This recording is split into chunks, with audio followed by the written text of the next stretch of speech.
Olá pessoal, sejam muito bem-vindos. Estou aqui para falar acerca do eixo 4 do bloco 4 do CNU para auditor fiscal do trabalho. Para quem não me conhece, meu nome é Daniel Magalhães, eu sou auditor do trabalho do último concurso. Se ainda não me segue, procure nas redes sociais e veja também o meu conteúdo. Quando a gente fala do bloco 4, a gente está falando majoritariamente do concurso de AFT. Esse é o cargo com maior número de vagas e provavelmente com maior número de inscritos interessados neste cargo. É provável, então, que a gente veja nos eixos de 1 a 5 temas que dialoguem com todos os cargos, mas quando a gente vai chegando mais para o eixo 4, que aí vai ser o eixo relacionado à segurança e saúde do trabalho, é provável que os temas eles dialoguem um pouco mais com a nossa carreira. E aí surge, então, para as pessoas um grande desafio, porque essa é a matéria que a maior parte das pessoas nunca viu na vida. No eixo 1, o que tange a administração geral e pública é matéria cobrada em vários concursos. O eixo 2, com SUS e suas políticas públicas, é matéria cobrada nos concursos de saúde. Eixo 3, a gente vê questões em alguns concursos, mas questões de Enem, não é nada tão incomum a sociologia do trabalho. Mas aí a gente vem para a segurança e saúde, e mais nesse aspecto aí, a saúde, eu acho que isso daí cria um desafio muito grande para o candidato. Não devemos esquecer, porém, que o eixo 5, que é direito do trabalho, ele também tem conteúdo de saúde e segurança lá dentro. Então, é bom ter bastante atenção, porque os eixos 4 e 5, eles têm peso 3.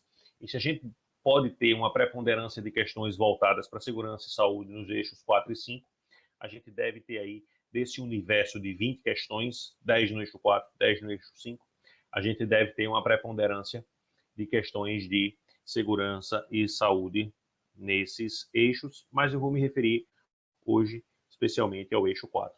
Vamos pular aqui para a página 42 do edital do bloco 4, eixo temático 4, segurança e saúde do trabalhador e da trabalhadora. Noções conceituais de higiene do trabalho e suas relações com o ambiente do trabalho. Ora, quando a banca fala em conceitual, em princípio, ela não quer de você um aprofundamento maior. Ela quer alguma coisa mais voltada para aquele conhecimento básico, aquele conhecimento teórico. Nada impede, porém, que seja cobrado algo um pouco mais aprofundado. Porém, se você for fazer o filtro por sempre aprofundar, o seu trabalho ele fica bem maior. Então, vamos ter sempre atenção com isso. Agentes nocivos e agravos à saúde, antecipação, reconhecimento e avaliação, controle de saúde ocupacional, doenças relacionadas ao trabalho, conceito, espécies, etiologias, fisiopatologias, fatores de risco, reconhecimento oficial de doenças relacionadas ao trabalho, nexo técnico, previdenciário, individual, profissional e epidemiológico. Aí a gente vai estar dialogando com normas da NR9, tá? Vai estar lidando um pouco com NR7, que é PCMSO, e vai estar lidando aí com doenças relacionadas ao trabalho.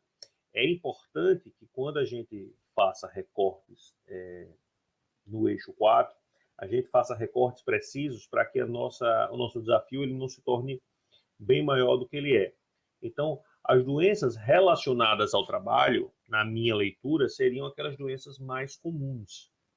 LER, DORT, alguma doença por exposição, lá da NR, agora me falha se é 15 ou 16, algo nessa linha. Acidente de trabalho, definição, equiparação, emissão de CAT, modelos de estudos, modelo metodologia, estudo de fatores, acidentes ampliados, planificação de emergência e catástrofes, proteção contra incêndio, cuidados e protocolos com espaços confinados, primeiros socorros.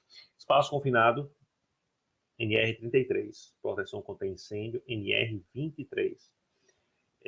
Definição de acidente, eu iria na legislação previdenciária, o que não quer dizer que a gente tenha direito previdenciário no nosso edital. Não me parece essa a ideia da banca. Provavelmente, uma passagem por esses diplomas que eu falei, é bom você parar e ir anotando, vai lhe permitir dialogar, ou pelo menos iniciar o seu estudo. Além de dialogar, iniciar o seu estudo prioritariamente por essas partes. Toxicologia ocupacional, noções conceituais, teste de avaliação, fases de intoxicação, limite de tolerância e exposição, classificação para intoxicação, vias de penetração, absorção e distribuição pelo organismo, dose, efeito, resposta, exposição ocupacional e efeitos, limite de tolerância, toxicocinética e toxicodinâmica, controle da exposição e monitoramento biológico, indicadores biológicos, avaliação de toxicidade, condições para manifestação, dose letal, efeitos mutagênicos, classificação, substâncias sensibilizantes, gases e vapores, classificação dos contaminantes, particulados sólidos, sensibilizantes e seus efeitos. E aí a gente ficaria na toxicologia. Aparentemente, esse é o maior ponto desse eixo 4. Tá? Você vê que a banca ela traz uma série de conceitos bem detalhados, o que, na minha opinião, mais deve trazer para você, candidato, candidata, a noção de que a banca está lhe facilitando o serviço. Tá? Então, se você entende o conceito de cada um desses itens, se você sabe, por exemplo, o que é toxicocinética, se você sabe o que é toxicodinâmica, se você sabe a avaliação de toxicidade, eu acho que você faz um bom estudo para nível conceitual. Porque essa prova, ela é uma prova sem informação específica, no caso de FT, mas com conteúdos interdisciplinares entre várias áreas. Então, é bem provável que a gente não tenha uma cobrança muito aprofundada a ponto de exigir que você tenha conhecimentos de médico, se você provavelmente não é médico, ou a maioria provavelmente não é médica, daqueles que prestam concurso para FT. Eu iria procurando item a item, toxicocinética, bota no Google e pesquisa. Toxicodinâmica, bota no YouTube e busca. Abre o seu material, Ctrl F, procura lá se for um PDF ou procura mesmo fisicamente se for um livro. Eu iria nessa linha, de forma a não deixar passar nenhum conceito desse eixo 4. Eu digo isso e estou sendo tão detalhista, por quê? Porque tem pessoas achando que não vão aprender isso ou não vão ter tempo de ver isso. Mas, por exemplo, se você pega acidentes ampliados, o que é um acidente? Vamos tentar definir. Pelas minhas palavras, acidente é uma causa inesperada que eventualmente atinja uma pessoa ou uma população nas suas mais variadas formas. Bom, acidente ampliado. O que é uma coisa ampliada? É uma coisa que é massificada, é uma coisa que atinge vários sujeitos. Eu iria hoje fazer o mínimo nessa linha do que eu estou me referindo aqui para vocês. Buscar entender minimamente o que tem aqui, porque se você entender minimamente os conceitos, pelo menos você pode filtrar algumas respostas e responder com maior qualidade. Não ignore esse eixo 4, porque pode lhe custar caro. E se tiver nos eixos 4 alguma NR subjacente à norma, eu já me referi, à norma não, ao ponto do edital, eu já me referi a algumas delas aqui, priorize a norma. FISP, ficha de informação sobre produtos químicos, noções conceituais de ergonomia, NR17, biomecânica e fisiologia, aspectos cognitivos e psicossociais, organização do trabalho, assédio moral, organizacional, análise ergonômica do trabalho. Quando a gente fala em organização do trabalho, a gente está dialogando diretamente com o eixo 1. Assédio moral, organizacional, a gente está dialogando com o direito do trabalho no eixo 5 e com psicologia no eixo 3, análise ergonômica NR17. Não vejo como sendo nada além disso. Faria todo sentido que a NR17 fosse cobrada. Ela, o corpo da norma e os seus anexos, tá? Em regra, eu sugiro não ler anexos de NR, mas nesse caso aí, eu acho que valeria a pena ler. Biossegurança, vigilância e promoção da saúde do trabalhador, noções conceituais em biossegurança, conceitos de perícia médica, reabilitação, noções conceituais em gestão de risco, ferramentas e técnicas de gestão de risco, isso daí, reconhecimento de risco, isso daí já é NR9, tem um pouco de NR1 também aqui. Prevenção e controle de riscos, máquinas e equipamentos, NR12. Prevenção e controle dos riscos psicossociais, gestão integrada de saúde, segurança e meio ambiente.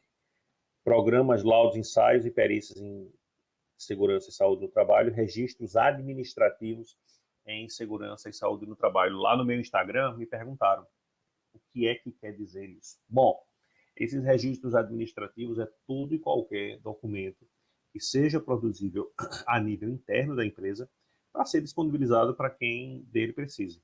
Não só a fiscalização, mas na maior parte das vezes a fiscalização, mas também os sindicatos, mas também a CIPA, a família de um trabalhador morto, a própria justiça quando pede, o Ministério Público, a polícia, a própria empresa para ela ter para si própria todo o histórico do que foi exercido ali, provavelmente é a linha mais adequada.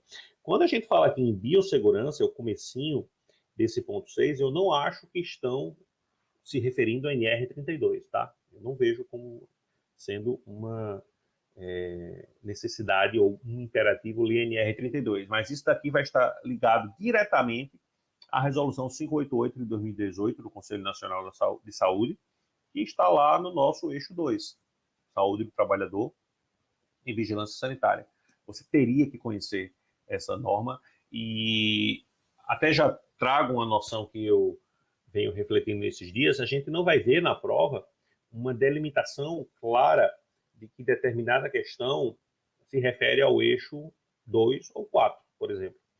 Então, por exemplo, a banca pode chegar para você e dizer: conforme os princípios de biossegurança, vigilância e promoção da saúde do trabalhador, julga as assertivas a seguir.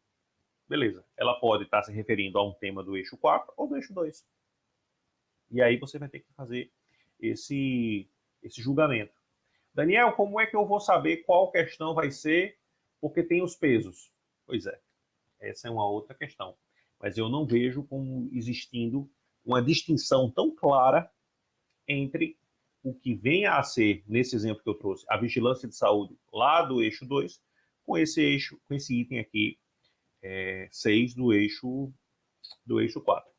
Dando andamento, conceito de periculosidade e insalubridade, NR1516, noções conceituais de engenharia de segurança do trabalho relacionadas à proteção coletiva e individual do trabalho, isso é EPI, saneamento ambiental e gestão de resíduos no meio ambiente. Bom, saneamento ambiental parece alguma coisa relacionada a saneamento mesmo que a gente conhece no âmbito de águas e esgotos.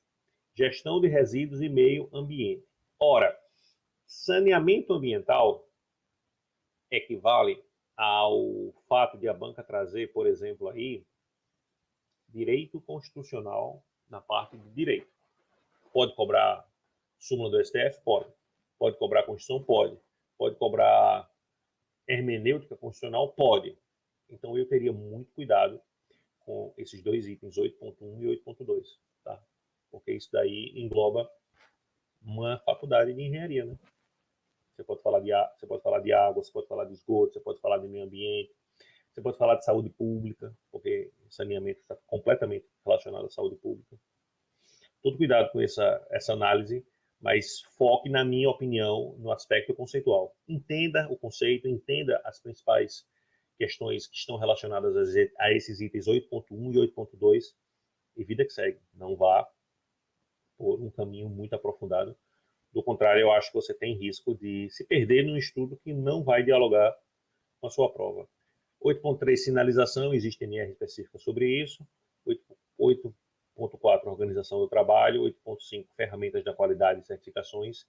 Gestão epidemiológica no trabalho, provavelmente isso daí dialoga um pouco com SUS também, conceitos de epidemiologia, aplicação da epidemiologia para a higiene ocupacional, estudo de acidentes do trabalho à luz da epidemiologia, notificação compulsória de agravos relacionados ao trabalho. Veja que ele está se referindo à parte mais de acidente do trabalho, que está no eixo 2, só que agora no ponto 2, só que agora no ponto 9.4. E seus instrumentos: psicopatologia do trabalho, sofrimento e prazer no trabalho, processo de trabalho e adoecimento. Esse psicopatologia do trabalho vai dialogar com o comecinho desse eixo 4 que tem a respeito de assédio moral, vai dialogar com o eixo 3, mas também dialoga com o eixo 5. Ou seja, esse eixo 4 parece que é o eixo que está um pouco mais amplo no que tange aos conteúdos, e é muito importante o candidato saber filtrar aquilo que ele precisa olhar aqui. Provavelmente, se você se deparar com a aula de saneamento ambiental que esgota os pontos do saneamento ambiental, você vai fazer uma decisão ruim, vai tomar uma decisão ruim se você for por esse caminho. 100 páginas em saneamento ambiental, e eu vou pegar aqui um item do eixo 5 para trazer como exemplo. 100 páginas de contrato de trabalho, poderes do empregador, sujeitos do contrato de trabalho, fraude, eu acho o custo-benefício de você fazer a leitura de 100 páginas desses itens de direito do trabalho mais interessante do que o saneamento ambiental. E aí você precisa fazer esse recorte. Se você não fizer esse recorte, é provável que você estude em excesso coisas que não têm tanta relevância, e ao estudar em excesso essas coisas, você perca um tempo relevante que você poderia utilizar em outras coisas. Então, esse eixo 4, em que pese ser um eixo com o qual muita gente não tem intimidade, uma vista conceitual, eu acho que pode ser útil, notadamente se você olhá-lo pelo prisma das NRs e pelo prisma da legislação. Tente ver tudo que tem relacionado à legislação aqui. É provável que a banca se remeta a esse tipo de cobrança. Feito isso, tente ir em busca de definir os conceitos. Se você conseguir definir a maior parte desses conceitos, eu acho que você faz um bom estudo. E por último, pegue questões de concursos passados que dialoguem com isso, notadamente questões não voltadas para profissionais da área. Então, por exemplo, saneamento ambiental ser cobrado de um engenheiro, médico ser cobrado de medicina do trabalho ser cobrada de um médico, por exemplo, epidemiologia a nível de médico do trabalho, e psicologia a nível de psicopatologia do trabalho, é provável que o eixo 4 não venha com esse foco, porque essa prova aqui é uma prova que, em tese, não deve ser direcionada para especialistas, porque a gente tem nesse bloco 4 diversos cargos que não exigem formação específica. E se você for exigir de um candidato que ele tenha conhecimento aprofundado de engenharia, conhecimento aprofundado de medicina, conhecimento aprofundado de conhecimentos jurídicos, é provável que essa prova não consiga selecionar um bom número de candidatos. Estou nem falando 900, porque aqui teria que passar pelo menos 900, mas até um pouco mais por conta dos eventuais excedentes que existirão. Então, sempre tenha muito cuidado com estudos que vão fazer com que você mergulhe bastante nesse conteúdo. Não me parece, e sendo eu o estudante, eu não faria esse caminho. Me parece um caminho arriscado, um caminho do qual você não vai se livrar facilmente, porque você não consegue superar facilmente aí 60, 80, 100 páginas de cada um desses itens. Só esse estudo daria um estudo de reta final, como a gente tem feito lá no Turma dos Feras. Logo, é importante ter essa noção do quanto investir em cada conteúdo. De forma geral, era isso que eu tinha para trazer para vocês.